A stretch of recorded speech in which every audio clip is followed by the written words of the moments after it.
Friends, hello and welcome to New Light Online Academy. I am Akanksha. So friends, last lesson में हमने discuss किया था intrinsic और extrinsic semiconductor. आज हम डिस्कस करेंगे valence bond model for an intrinsic semiconductor और intrinsic semiconductors. तो सबसे पहले हमें एक क्विक रिवीजन कर लेना चाहिए कि इंट्रिंसिक सेमीकंडक्टर्स होते क्या हैं. तो मैंने आपको बताया था कि ऐसे सेमीकंडक्टर्स जो कि प्योर हों. प्योर कहने का मतलब उनमें किसी भी तरह की इम्प्योरिटी प्रेजेंट ना हो, या जो भी इलेक्ट्रिकल कंडक्टिविटी हो वहाँ पर वो किसी फॉरेन एटम या इम्प्योरिटी की वजह से नहीं, बल्कि जो उसके इंट्रिंसिक चार्ज कैरियर्स यानी इलेक्ट्रॉन्स या होल्स, उनकी वजह से इलेक्ट्रिकल कंडक्टिविटी वो शो करें. तो ऐसे सेमीकंडक्टर्स जो होते हैं वो इंट्रिंसिक सेमीकंडक्टर्स होते हैं. तो हमें यहाँ पर पढ़ना है valence bond model for intrinsic semiconductor. तो अगर हम बात करें किसी प्योर जर्मेनियम या प्योर सिलिकॉन क्रिस्टल की, तो अगर सिलिकॉन की बात कर रहे हैं तो सिलिकॉन का एटॉमिक नंबर होता है 14. और ये है अगर एक सिलिकॉन का एटम, तो यहाँ पर 4 वैलेंस इलेक्ट्रॉन्स होंगे. इलेक्ट्रॉनिक कन्फिग्रेशन अगर हम करेंगे तो 2 8 4 होगी, यानी 4 वैलेंस इलेक्ट्रॉन्स हैं. तो 4 वैलेंस इलेक्ट्रॉन्स हैं यहाँ पर, ये रहे. ये कैसा बॉन्ड फॉर्मेशन करेंगे? ये कोवेलेंट बॉन्ड का फॉर्मेशन करेंगे और नियरेस्ट एटम के साथ कोवेलेंट बॉन्ड फॉर्म करेंगे. अगर पास में इसके एक सिलिकॉन एटम है तो इसके ये एक सिलिकॉन एटम इधर कंबाइन हो सकता है, एक इधर से, एक इधर से और एक इधर से. यहाँ पर कोवेलेंट बॉन्ड का फॉर्मेशन हुआ. फिर ये सिलिकॉन एटम जो है इसके फिर से 4 वैलेंस इलेक्ट्रॉन्स होंगे, ये और 4 कोवेलेंट बॉन्ड्स का फॉर्मेशन कर सकता है. अगर यहाँ पर एक सिलिकॉन प्रेजेंट है, इसके फिर से 4 वैलेंस इलेक्ट्रॉन्स होंगे, इसके भी 4 वैलेंस इलेक्ट्रॉन्स हैं. ये इधर बॉन्ड फॉर्मेशन करेगा, ये इधर, इसके भी 4 हैं, इसके भी 4 हैं.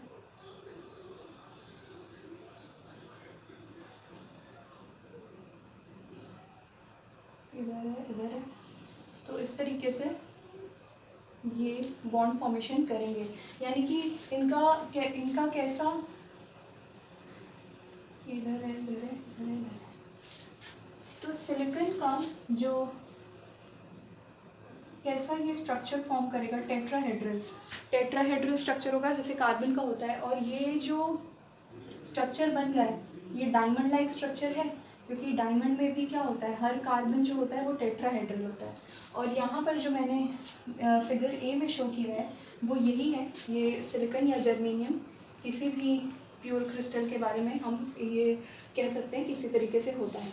तो यहाँ पर हर एटम के बीच में ये कोवेलेंट बॉन्ड मैंने शो किया है, और ये इलेक्ट्रॉन्स जो हैं ये शेयर हो रहे हैं 2 एटम्स के बीच में. अब अगर हम ये कह रहे हैं कि ये इंट्रिंसिक सेमीकंडक्टर है, तो यहाँ किसी भी तरह की डोपिंग तो है नहीं. तो हमें क्या करना होगा, यहाँ पर इलेक्ट्रिकल कंडक्टिविटी के लिए थर्मल एनर्जी प्रोवाइड करनी होगी.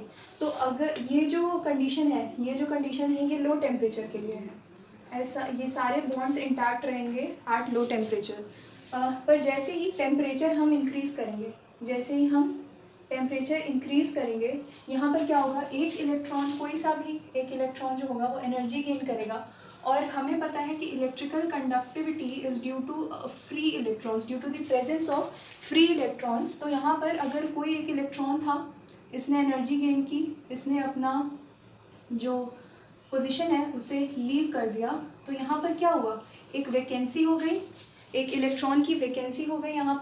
यहाँ इलेक्ट्रॉन नहीं है. और अगर इलेक्ट्रॉन नहीं है तो हम ऐसा अज्यूम करते हैं कि ये एपरेंट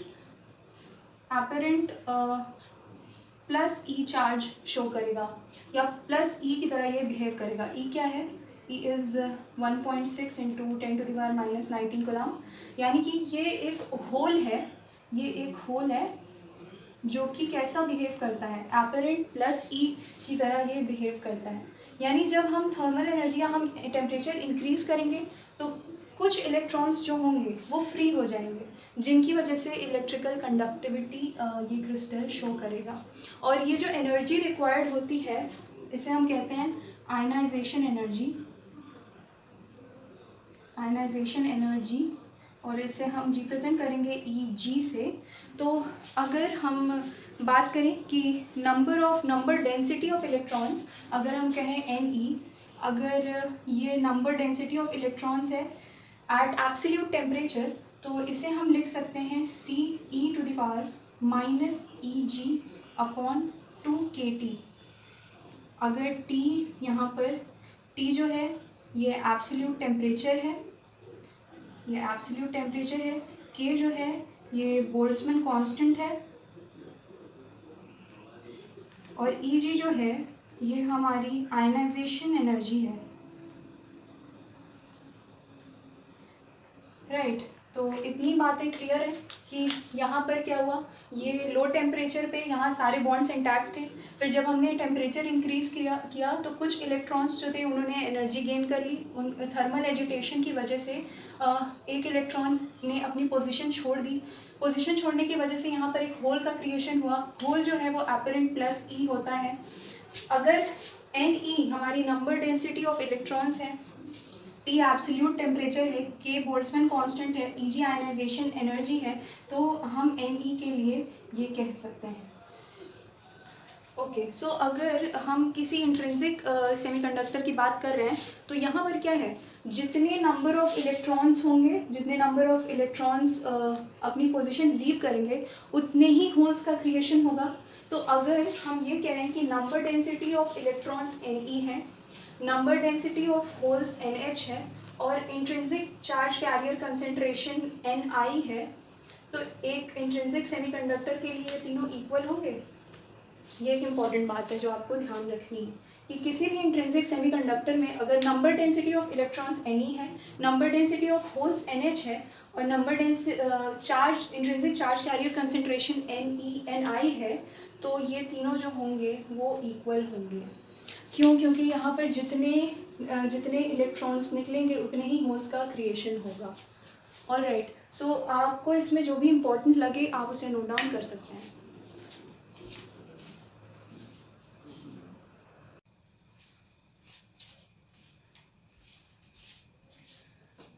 हम यहाँ पर एक बात कर रहे हैं कि holes behave as positive charge carriers, तो हमें ये भी जानना ज़रूरी है कि ये हो कैसे रहा है कि एक इलेक्ट्रॉन ने अपनी पोजीशन लीव की, अपनी पोजीशन से एक इलेक्ट्रॉन हटा और वहाँ पर एक होल का क्रिएशन हुआ, और हम ये कह रहे हैं कि वो होल जो है वो पॉजिटिव चार्ज कैरी कर रहा है। तो हमें ये भी इसका रीज़न भी जानना है। तो अगर इस फिगर में हम बात करें कि थर्मल एजिटेशन की वजह से हमने कुछ इसको इंक्रीज इन टेम्परेचर किया, इसका टेम्परेचर इंक्रीज़ किया, जिसकी वजह से एक इलेक्ट्रॉन जो है इसने अपनी पोजीशन जो है वो छोड़ दी।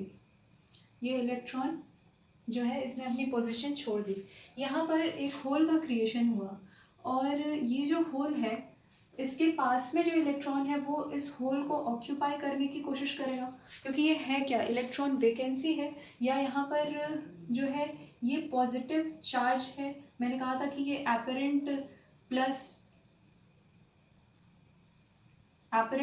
ई की तरह बिहेव करेगा, तो ये इलेक्ट्रॉन जो है ये इसकी पोजीशन लेना चाहेगा। फिर अगर ये इलेक्ट्रॉन यहाँ पर आ जाता है तो ये होल नहीं रह जाएगा, ये एक इलेक्ट्रॉन यहाँ पर हो गया, और यहाँ क्या होगा, एक होल का क्रिएशन होगा।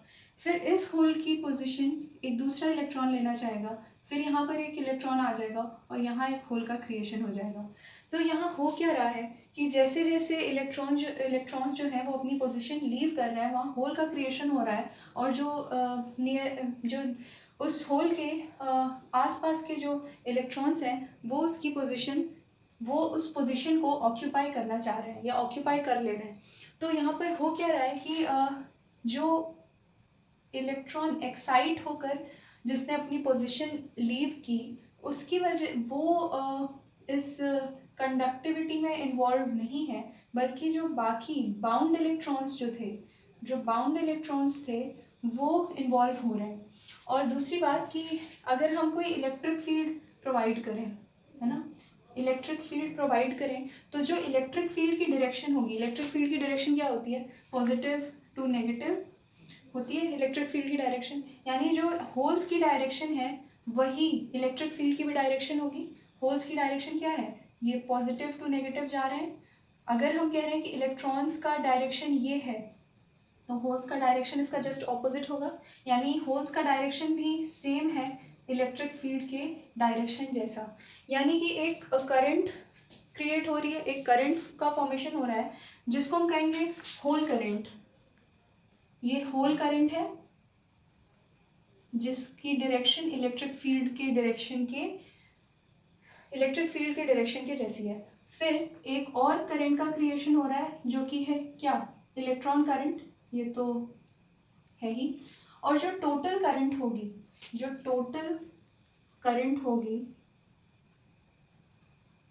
ये किसके इक्वल होगी, IE प्लस IH की। तो यहाँ पर हम देख सकते हैं कि ये होल कैसा है, ये होल कर क्या रहा है, ये पॉजिटिव चार्ज को कैरी कर रहा है, राइट ये पॉजिटिव चार्ज को कैरी कर रहा है। यहाँ अगर इलेक्ट्रॉन, यहाँ होल था, इसके पास में एक इलेक्ट्रॉन था, ये इलेक्ट्रॉन यहाँ गया, यहाँ क्या हुआ, होल का क्रिएशन, यहाँ आया इलेक्ट्रॉन। तो अगर इलेक्ट्रॉन की डायरेक्शन ये है, तो होल की डायरेक्शन क्या होगी, जस्ट उसकी ऑपोजिट। यानी कि ये क्या है, ये होल करंट है, ये इलेक्ट्रॉन करंट है, और टोटल करंट जो होगी वो IE प्लस IH के इक्वल होगी। यानी कि हम कह सकते हैं कि होल्स जो होते हैं ये पॉजिटिव चार्ज को कैरी करते हैं, या ये पॉजिटिव चार्ज कैरियर्स होते हैं। तो ये चीज़ें क्लियर होनी चाहिए कि पॉजिटिव चार्ज कैरियर्स हमने होल्स को कैसे कहा। तो आई होप ये क्लियर है आपको, और इसमें आपको ये याद रखना ज़रूरी है। तो आपको इसमें जो भी इम्पोर्टेंट लग रहा हो आप उसे नोट डाउन कर सकते हैं।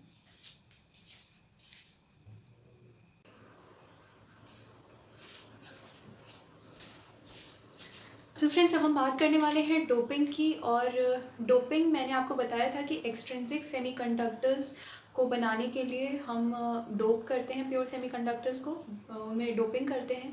तो हमें सबसे पहले ये जानना है कि what are the limitations of intrinsic semiconductor, क्योंकि एक्सट्रिंसिक सेमीकंडक्टर का फॉर्मेशन हुआ अगर, तो उसकी ज़रूरत क्यों पड़ी। तो हमें सबसे पहले ये जानना है कि what are the limitations of intrinsic semiconductor. तो देखते हैं, intrinsic semiconductors have low intrinsic charge carrier concentration of hole and electrons which is approximately equal to 10 to the power 6 per meter cube, so they have low electrical conductivity। पहला point ये है कि intrinsic semiconductors में जो intrinsic charge carrier concentration होती है उसकी value काफ़ी कम होती है, अप्रॉक्सीमेटली 10 to the power 6 पर मीटर क्यूब। तो ये काफ़ी कम कंसंट्रेशन है, जिसकी वजह से यहाँ पर इलेक्ट्रिकल कंडक्टिविटी बहुत लो हो जाती है। तो लो इलेक्ट्रिकल कंडक्टिविटी पहला लिमिटेशन है इंट्रिंसिक सेमीकंडक्टर का। दूसरा, as intrinsic charge carriers are always thermally generated, so flexibility is not available to control their number. Intrinsic charge carriers जो होते हैं वो कैसे हमने क्रिएट करे, हमने पढ़ा कि intrinsic charge carriers thermally generated होते हैं, है ना। हमने अभी इससे पहले के टॉपिक में ये पढ़ा है कि intrinsic charge carriers thermal energy provide करने की वजह से जनरेट होते हैं। तो इसीलिए यहाँ पर ये पॉसिबल नहीं है कि हम चार्ज कैरियर्स के नंबर को कंट्रोल कर सकें। सेकेंड लिमिटेशन यही है। Third limitation, for intrinsic semiconductors Ne equals to NH, they cannot have predominant electron or hole conduction। तो यहाँ पर Ne और NH यानी नंबर डेंसिटी ऑफ इलेक्ट्रॉन्स और नंबर डेंसिटी ऑफ होल्स दोनों ही क्या है, इक्वल है। यहाँ पर Ne और NH दोनों इक्वल हैं, यानी कि कोई भी इलेक्ट्रॉन या होल दोनों के ही नंबर्स में कोई फ़र्क नहीं होगा, कोई डिफरेंस नहीं होगा, दोनों बराबर होंगे। यानी कि किसी का भी इलेक्ट्रॉन का कंडक्शन हो या होल का कंडक्शन हो, दोनों में से कोई भी प्रीडोमिनेंट नहीं हो सकता।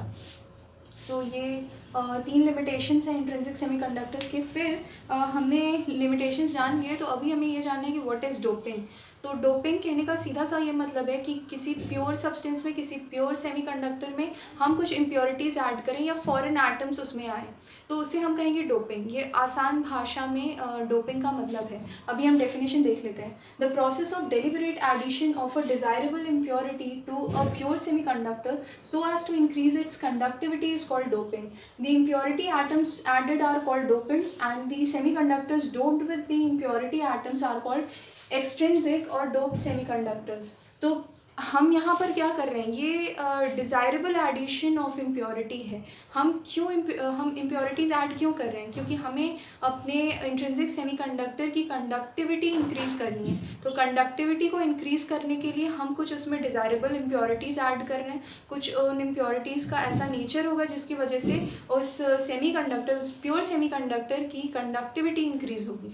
और जिन एटम्स को हम ऐड कर रहे हैं, जो इम्प्योरिटी हम ऐड कर रहे हैं, उसे हम कहेंगे डोपेंट्स या डोपेंट एटम्स। और जिसमें हम ऐड कर रहे हैं, जो हमारा प्योर सेमीकंडक्टर था जिसमें हमने इम्प्योरिटीज़ ऐड करी, उसे हम कहेंगे डोप्ड सेमीकंडक्टर या एक्सट्रिंसिक सेमीकंडक्टर। एक्सट्रिंसिक हमने इसलिए कहा क्योंकि हम क्या कर रहे हैं, इसमें फॉरेन एटम्स ऐड कर रहे हैं, तो वो कैसा सेमीकंडक्टर हुआ, एक्सट्रिंसिक सेमीकंडक्टर। फिर हमें जानना है कि what are the essential requisites for doping process. Doping process के लिए क्या रिक्वायरमेंट्स हैं, एसेंशियल रिक्वायरमेंट्स क्या क्या हैं। तो सबसे पहला है the semiconductor material should be of very high purity. तो जिसमें हम ऐड कर रहे हैं, जो सेमीकंडक्टर मटेरियल है जिसमें हम इम्प्योरिटीज़ ऐड कर रहे हैं, that should be of very high purity, approximately 99.99% pure होना चाहिए वो। क्योंकि अगर उसमें पहले से ही कोई इम्प्योरिटी प्रेजेंट होगी तो ये जो हम डिज़ायरेबल इम्प्योरिटीज़ ऐड कर रहे हैं वो अपना नेचर प्रॉपर्ली शो नहीं कर पाएगा। Next point is the dopant atom should needy replace the semiconductor atom. तो सही बात है, जो डोपेंट एटम है वो अगर सेमीकंडक्टर एटम को रिप्लेस कर रहा है तो that should be neatly replaced. वो ऐसा नहीं कि पूरी तरीके से नहीं कर रहा, या वो नीटली रिप्लेस करना चाहिए। Third point is size of dopant atom should be equal to size of semiconductor atom, तभी ये पॉसिबल हो पाएगा। नीट रिप्लेसमेंट जो है मतलब अगर डोपेंट एटम जो है वो सेमीकंडक्टर एटम को नीटली रिप्लेस कर रहा है तो दोनों की साइज़ अप्रॉक्सीमेटली सेम होनी चाहिए, नियरली सेम, क्या ऑलमोस्ट सेम होनी चाहिए। फिर नेक्स्ट बात ये है कि the dopant atom should not distort the crystal lattice. तो जो क्रिस्टल लैटिस है हमारा, जो सेमीकंडक्टर का लैटिस फॉर्म हो रहा है, लैटिस यानी कि उसका जो स्ट्रक्चर है वो उसको डिस्टॉर्ट नहीं करना चाहिए। ये जो हमने इम्प्योरिटी ऐड करी, जैसे सिलिकन की हमने बात की थी ना, सिलिकन का ऐसा कुछ था, सिलिकन इधर, सिलिकन यहाँ पर ऐसा सा कुछ था। तो अगर हम इसमें कोई डोपेंट एटम ऐड कर रहे हैं तो ये जो डोपेंट हम ऐड कर रहे हैं वो इसका क्रिस्टल लैटिस जो है उसको डिस्टॉर्ट नहीं करना चाहिए। Now the last point is the concentration of dopant atom should B small, about 1 part पर मिलियन। तो डोपेंट एटम की जो कंसंट्रेशन होनी चाहिए वो कम होनी चाहिए, अप्रॉक्सीमेटली 1 पार्ट पर मिलियन। फिर हम बात करते हैं कि टाइप्स ऑफ डोपेंट्स, कितने तरह के डोपेंट्स होते हैं। डोपेंट्स दो तरह के हो सकते हैं, first is pentavalent dopant and second is trivalent dopant. Pentavalent dopant वो होते हैं जिनके ऐसे एटम्स जिनके वैलेंस शेल में 5 इलेक्ट्रॉन्स हों। जैसे फॉस्फोरस है, फॉस्फोरस के वैलेंस शेल में 5 इलेक्ट्रॉन्स होते हैं, तो ये पेंटावेलेंट डोपेंट का एग्जांपल है। दूसरा है आर्सेनिक और antimony. Arsenic, antimony, Sb is the symbol of antimony, stibium कहते हैं इसका नेम जो है वो स्टीबियम है। तो आर्सेनिक, एंटीमनी एंड फॉस्फोरस ये पेंटावेलेंट डोपेंट्स के एग्जांपल हैं। फिर ट्राइवेलेंट डोपेंट्स वो होते हैं जिनके वैलेंस शेल में 3 इलेक्ट्रॉन्स हों, जैसे इंडियम है, बोरॉन है, एल्यूमिनियम है, इन तीनों के ही वैलेंस शेल में 3 इलेक्ट्रॉन्स होते हैं। और ये जो पेंटावेलेंट और ट्राइवेलेंट डोपेंट्स जो होते हैं, अगर हम इन्हें प्योर सेमीकंडक्टर्स में ऐड करें तो नए तरह के सेमीकंडक्टर्स का फॉर्मेशन होता है जिन्हें हम कहते हैं एन टाइप सेमीकंडक्टर और पी टाइप सेमीकंडक्टर, जिसके बारे में हम आगे डिस्कस करेंगे। तो आपको इसमें जो भी इम्पोर्टेंट लगे आप उसे नोट डाउन कर सकते हैं।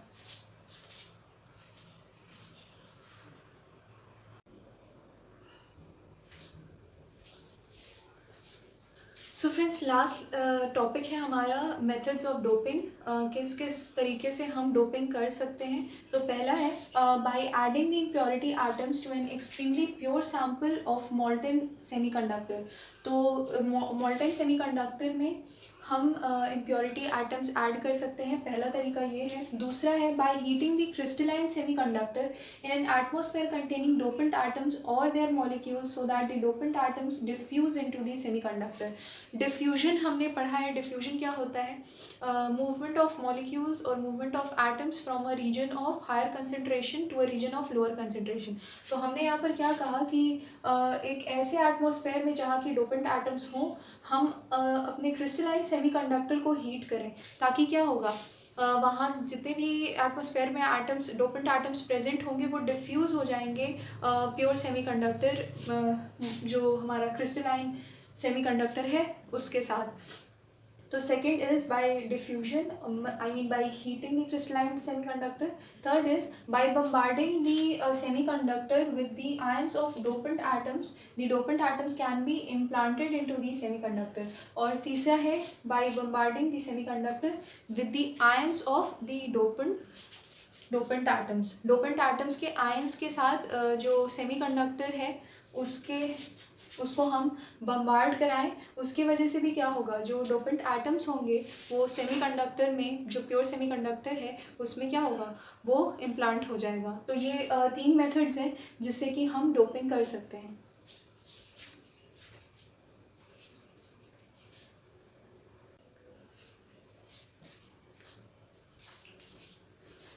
सो फ्रेंड्स, आज के लेसन में हम इतना ही पढ़ेंगे। अगर आपको ये वीडियो अच्छा लगा हो तो आप इस वीडियो को लाइक करिए। अगर आप हमारे चैनल पर नए आए हैं तो हमारे चैनल को सब्सक्राइब करिए और इस वीडियो को शेयर करिए। Thank you so much for watching.